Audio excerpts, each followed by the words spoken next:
Good morning. I'm Jane Rich, and it's my pleasure this morning to introduce our keynote speaker. Aram deKoven received his undergraduate degrees in psychology and music from the State University of New York, Oswego, New York, a master's degree in human resource management from Mercy College in Dobbs Ferry, New York, and a second master's degree in education and a doctorate in curriculum and instruction from Cornell University in Ithaca, New York. Since 2002, Aram deKoven has been working with a team of post-secondary educators to prepare pre-service teachers for effective and equitable practice in public school classrooms. Dr. deKoven teaches classes in the history of American education, multicultural education, and educational technology. All of his classes use a critical approach to understanding, interpreting, and internalizing historical data, policy and legal practice, and current phenomena in educational environments. This use of a critical lens forces his students to acknowledge the sizable impact of race, class, gender, affectional orientation, and language ability on educational access and/or achievement. Dr. deKoven has published his work in scholarly journals, co-authored book chapters, speaks regularly at national and local conferences for educators, and has been recognized for his talent as an effective educator of students. Currently, Dr. deKoven is an associate professor of education at the University of Wisconsin-Eau Claire. Please join me in welcoming Dr. Aram deKoven. And I messed up your name.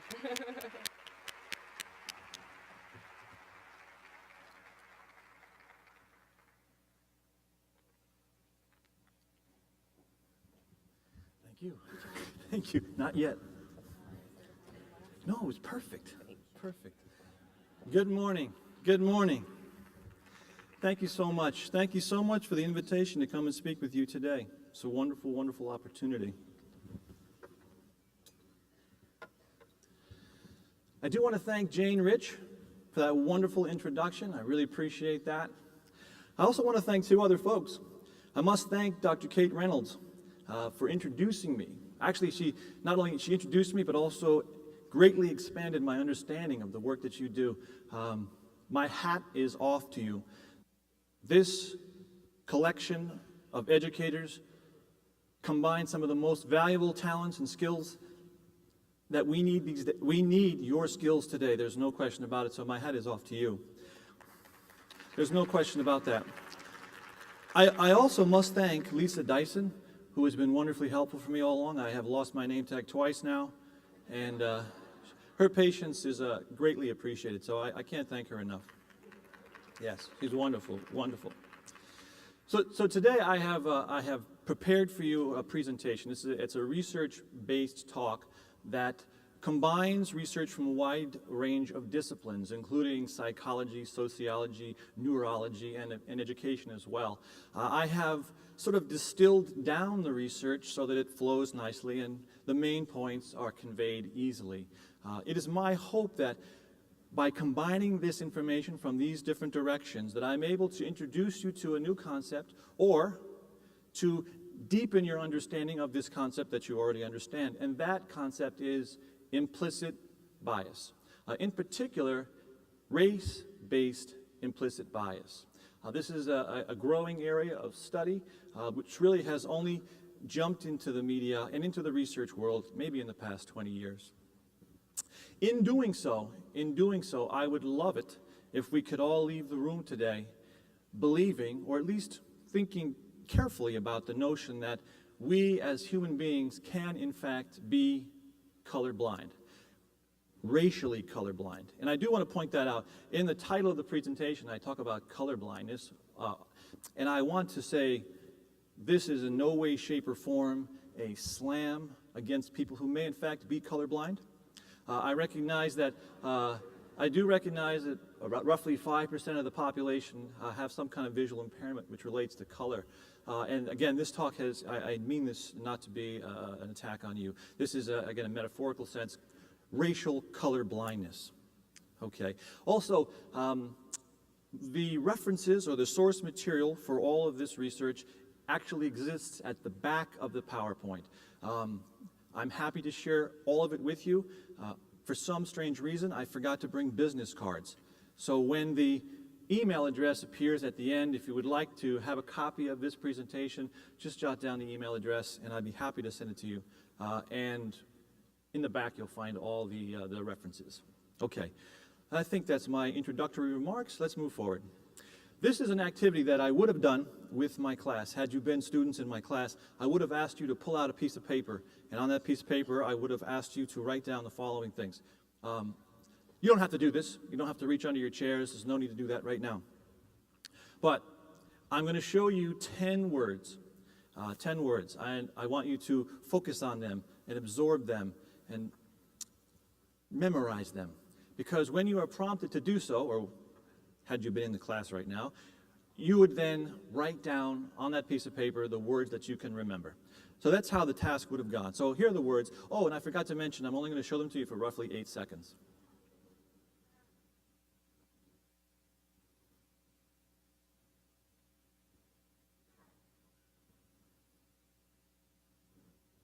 Okay, so at this point, all my eager students in the room would be writing down on the piece of paper all the different things that they can recall.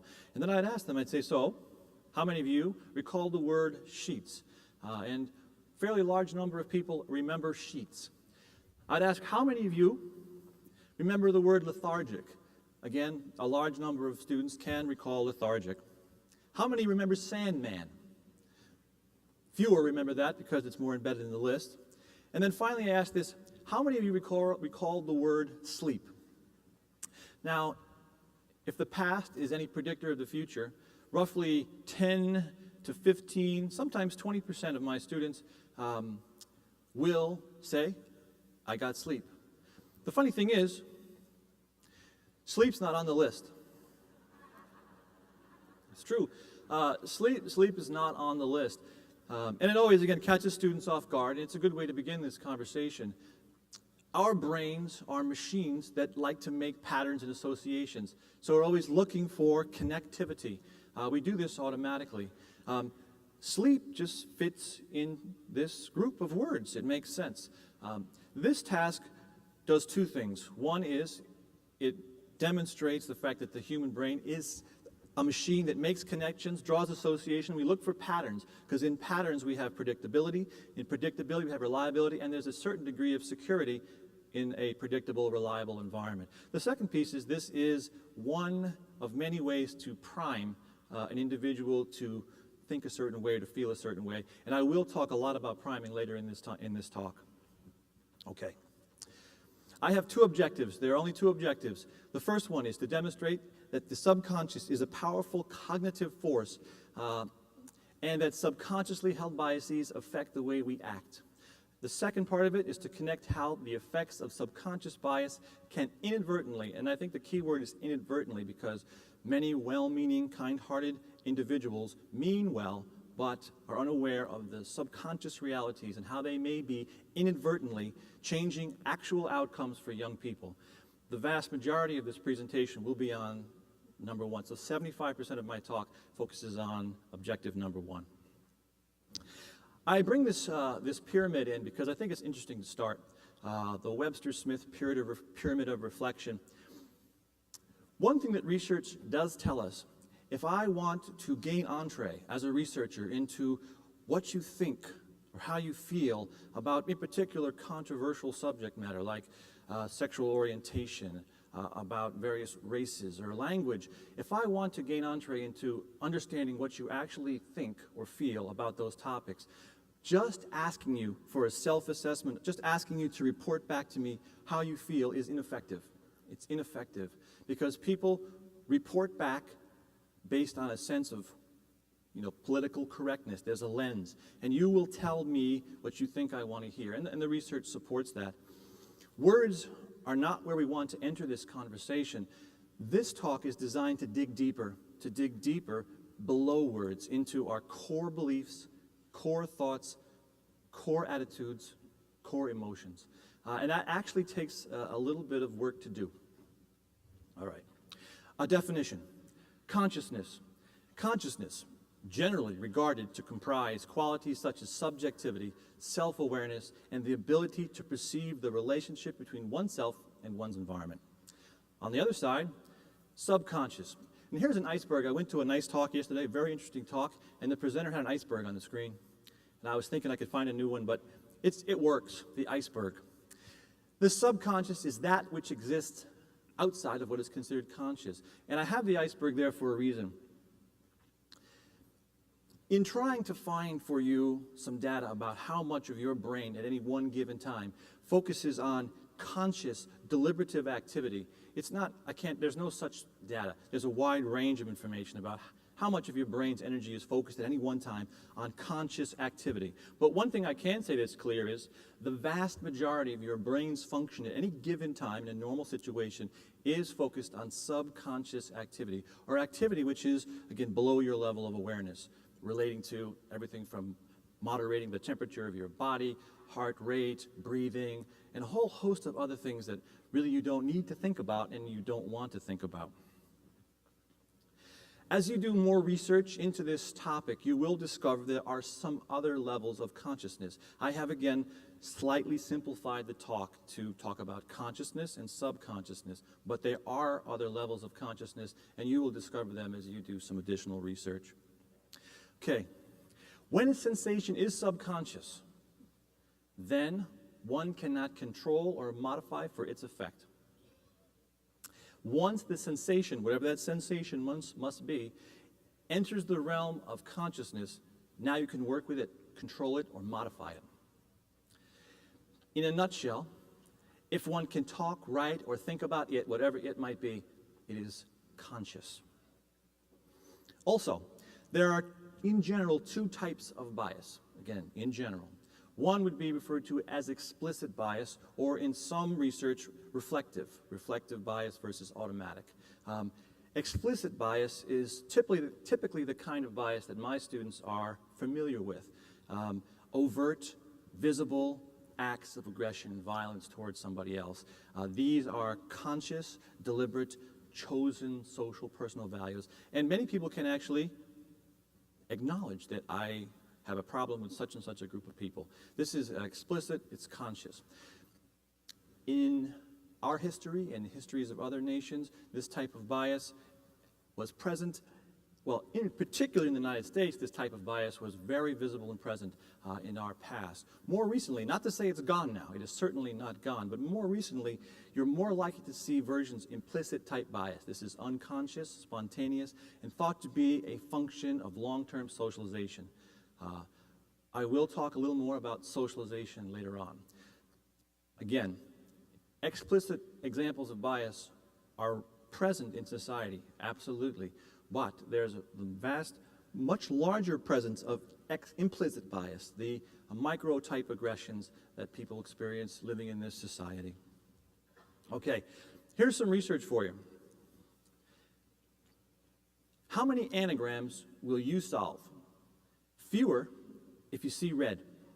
This was a study done, a joint project between the University of Rochester and Munich in Germany.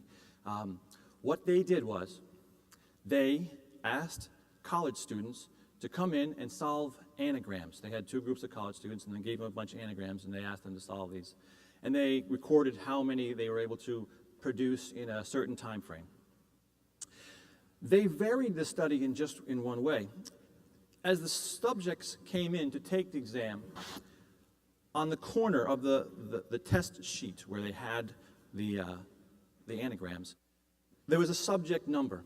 And in the upper right-hand corner of the test booklet cover, the color of the number was manipulated. In the first study, it was either green, black, or red.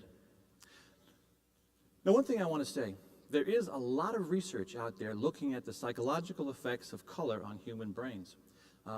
And one thing is clear now, that those findings are inconclusive.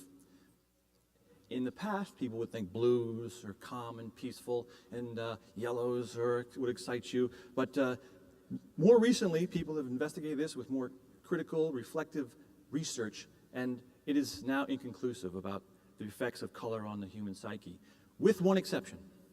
And that exception would be the color red. The color red.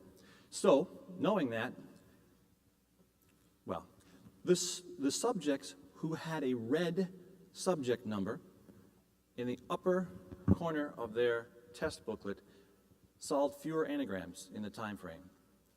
Now, it may seem hard to believe that such a small thing could change an outcome for a participant, but it happened. There was no difference, by the way, between those who had green and black. So green and black had no effect whatsoever, but red had a significant effect. In the second study they did, they had students solving analogies, a slightly different kind of word problem. And in this case, they used a text booklet. On the cover of the booklet was either green, gray, or black.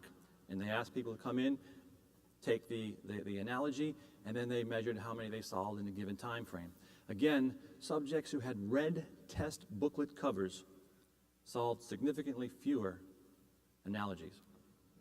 When researchers asked the subjects, what happened in the exit interview, no subject at any point said, the color of the test booklet is red, and red produces anxiety and fear in me, and it really threw me off of my game. Not a single person said that. What the researchers concluded, however, is that the color red does have some maybe biological, but also some social relevance that does produce heightened fear and anxiety. Now, I want to point this out too, I have to, because my mother and my partner Chandra, we were timing this presentation out to make sure it fit within the time frame we have, and she said to me, I'm feeling anxious right now. I don't quite know why. And then she pointed to the red banner head on the slides and suggested that maybe I should change the color. But unfortunately, I didn't have the time. So I want to say I am not trying to produce anxiety in you today, Friday morning. It was unintentional. It's true story. What is your gender? If your answer is female, your score will be lower on a math test. Again, this is I guess the beginning of a fascinating career. Utterly fascinating career of a very well-known researcher named Claude Steele. I'm just curious, how many folks have heard, anybody have heard of Claude Steele? There's a number of folks who have heard. Again, I really encourage you looking at his work. You can find his research, of course, in the stacks, but also he has many presentations on YouTube and elsewhere. I believe this was the first one that set him going. He brought into the lab college students, once again, men and women. They weren't just any college students, however. These were college students who were math majors. They had already expressed or identified themselves as people who were good at math, both men and women. And they asked them to take a test. The test consisted of 20 questions from the math section of the GRE. The results from that first study were not particularly impressive, and it would not have launched his career the way the second study did, because the results reaffirmed something that I think already existed, and that is that men significantly or far outperformed women on that math exam. And that, again, wasn't astounding on its own, because I think it's fair to say that society is sending and has sent messages to ladies that they are not as capable in math. The second study, however, was where things really got exciting.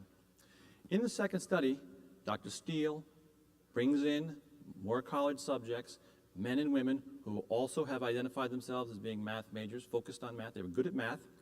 And just prior to taking the test, the 20 questions of the GRE, just prior to that, a researcher sat down with the individual subject and said something like the following to them. Something like this. You may or may not know that math tests typically show that men outperform women. However, this test that you are about to take doesn't do that. This test is calibrated such that women do as well as men. At the end of that exam, when they record the results, what they found was women performed as well as men. Women performed as well as men. And I didn't bring in the actual graphs from Steele's work, but they're impressive to see. The differences are impressive. They're impressive. What happened? Steele and others hypothesized that women growing up in this society have been exposed to messages from all around us that tell them one thing, that they are less capable in math. And they bring that with them to the exam and test site. And when you lift the burden, the social pressures to perform, when you lift the burden off the shoulders of these young ladies by telling them that this test is calibrated and it won't replicate that finding, now you can relax and your intellect can flow through much more easily. Now, this study has been replicated over and over again. There's another one that Steele did. I think it was the one right after. The study I just talked about, I believe, was from the late 90s. The next one was early 2000. He brings in two groups of African-American college students, and he asked them to take another 20 questions on the GRE. They weren't math questions, they were different questions. The first group of students just came in, and they took the 20 questions. The second group of students came in, and they took the 20 questions, but there was one difference. Just prior to taking those 20 questions, Steele handed them an index card and asked them to identify their race. It was just a check. What is your race? In doing so, the young people who identified their race just prior to taking this exam scored significantly lower on that exam. Again, two groups of African-American college students randomly assigned one group to the other. You wouldn't expect to see differences. Same questions, same test environment. The presence of the card reminding these subjects of their race in that instant brings back all these other associations and connections because they live in a racially biased society that is constantly sending messages about inferiority or test struggles, anxiety, and this comes to bear in these exams. The effect is called identity contingency, if you look this up, where one's identity or a facet of one's identity becomes a liability in essence, or stereotype threat. So either one of those, I encourage you to look further into that. I can guess who people will hire for a job based on the name of the applicant. Again, I've seen this study replicated many times with bank loan statements, with lease agreements. It's really fascinating stuff. Once again, college students, it seems like that's why college kids go to college. We send them off so they can be involved in these studies. It's true, they're all college students. It also may be, by the way, it could also be that could be a limitation to some of this research. They all use college-age kids. They ask college subjects to do the following task: review a resume, and then decide whether or not you would like this candidate to be invited for an interview or not. So they hand the subject these resumes. There is one difference, though, on these two resumes.